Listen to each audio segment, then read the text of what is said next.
Magandang umaga, Pilipinas, 10:01 ayon sa Philippine Standard Time. Kasama niyo si Harry Bayona at ito ang Panahon TV Express. Ngayong araw nga po nakaka-apekto po ang tail of a cold front dito po yan sa ating bansa at partikular pong umiiral yan, dyan po yan sa Northern at Central Luzon. At dahil nga po panibagong weather system ito sa ating bansa, mahalagang malaman ano nga kayang idudulot nito sa lagay ng ating panahon. Magiging mainit nga ba o magiging malamig pa rin ba ang ating panahon? Halina tayo mag-temperature check sa ating bansa. Unahin po natin dito sa atin sa Luzon. Sa Puerto Princesa nga po ay magiging mainit ang ating panahon dahil meron tayong 22 to 30 degrees Celsius at magiging maulan ang ating panahon dyan. Habang sa Baguio City po ay mababa ang ating temperatura, meron tayong 13 to 22 degrees Celsius at dahil nga po nandyan ang tail of a cold front, asahan po natin na magiging maulap at maulan ang ating panahon.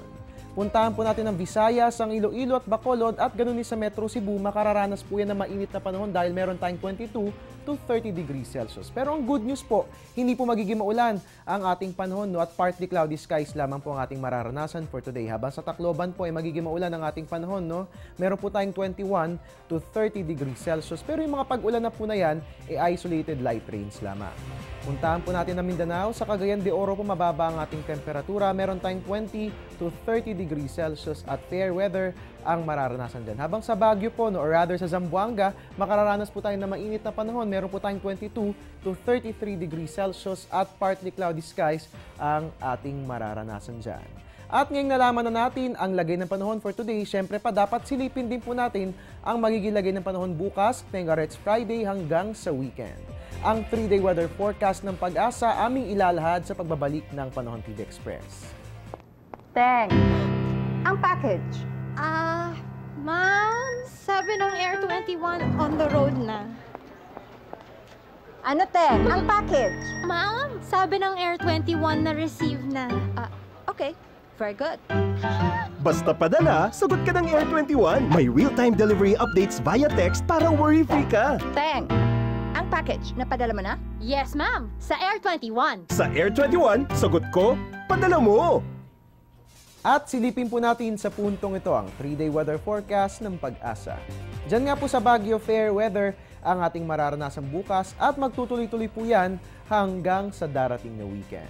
Dito po sa atin sa Metro Manila, magiging maulap at maulan ang ating panahon bukas. So magbaon po tayo ng payong sa ating last day sa opisina at eskwela. Pero walang dapat alalahanin dahil pagsapit po ng weekend ay wala tayong mga pag-ulan na mararanasan. Perfect po yan para sa mga may nais gumawa ng mga gawaing bayat, ganun din sa mga nais maglaba.